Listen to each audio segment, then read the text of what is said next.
কুরবানির বৈশিষ্ট্য। ১ নম্বর, আল্লাহর ভালোবাসা সবার উপরে রাখা।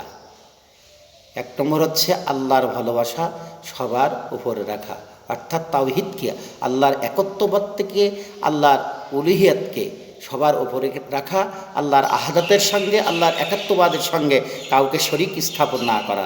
পশু কুরবানি মূল উদ্দেশ্য নয়। পশু কুরবানির মাধ্যমে আমাদের এই শিক্ষা অর্জন করতে হবে যে পশু কুরবানির মাধ্যমে মূলত মানুষের মধ্যে যে মানুষের পশু স্বভাব রয়েছে সেটাকেও কুরবানি করে দেওয়া।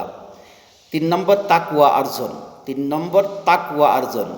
আল্লাহ পাক বলেন, লা ইয়ানালাল্লাহু লুহুমুহা ওয়ালা দিমাউহা ওয়ালাকিন ইয়ানালুহুত তাকওয়া মিনকুম। আল্লাহ পাক বলেন, আমার কাছে তোমাদের পশুর রক্তও পৌঁছায় না, গোশতও পৌঁছায় না, আমার কাছে পৌঁছায় তোমাদের অন্তরের তাকওয়া, অর্থাৎ ক্ষুধাভীতি। যার ভিতরে যত ক্ষুধা ভীতি রয়েছে, আল্লাহ তাআলার ভয় রয়েছে, তার কুরবানি আল্লাহ তাআলার কাছে কবুল হবেন। ৪ নম্বর, ত্যাগ, আত্মত্যাগ।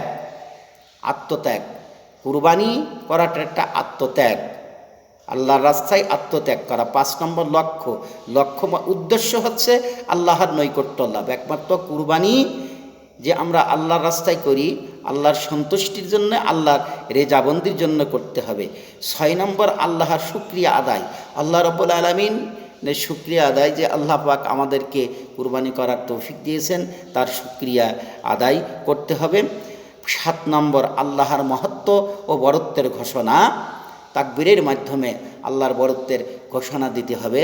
আল্লাহু আকবার, আল্লাহু আকবার, লা ইলাহা ইল্লাল্লাহু, আল্লাহু আকবার ওয়ালিল্লাহিল হামদ।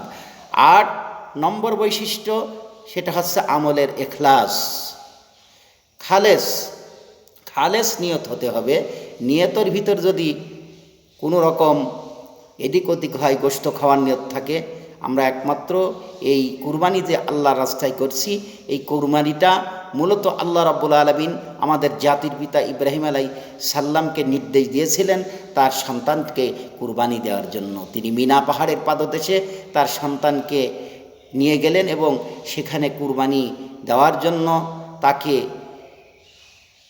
চিৎ করে অথবা এক পাশ করে শোয়াই দিলেন। দেওয়ার পরে যখন তার গলায় ছুরি মারলেন, আল্লাহ রাব্বুল আলামিন এভাবে জান্নাত থেকে একটি দুম্বা পাঠিয়ে দিলেন। ফেরেশতা এসে ইসমাইলকে সরিয়ে নিলেন, দুম্বা কুরবানি হয়ে গেল। সমস্ত ফেরেশতারা বললেন, আল্লাহু আকবার, আল্লাহু আকবার, লা ইলাহা ইল্লাল্লাহু, আল্লাহু আকবার ওয়ালিল্লাহিল হামদ। এই জাতির পিতা ইব্রাহিম আলাইহিস সালামের এই সুন্নাতকে কিয়ামত পর্যন্ত জারি রাখার জন্য, সঞ্জীবিত রাখার জন্য আল্লাহ তাআলা উম্মতি মুহাম্মদের ওপর এই কুরবানি করাকে ওয়াজিব করে দিয়েছেন। এই ৮টি কুরবানির বৈশিষ্ট্য।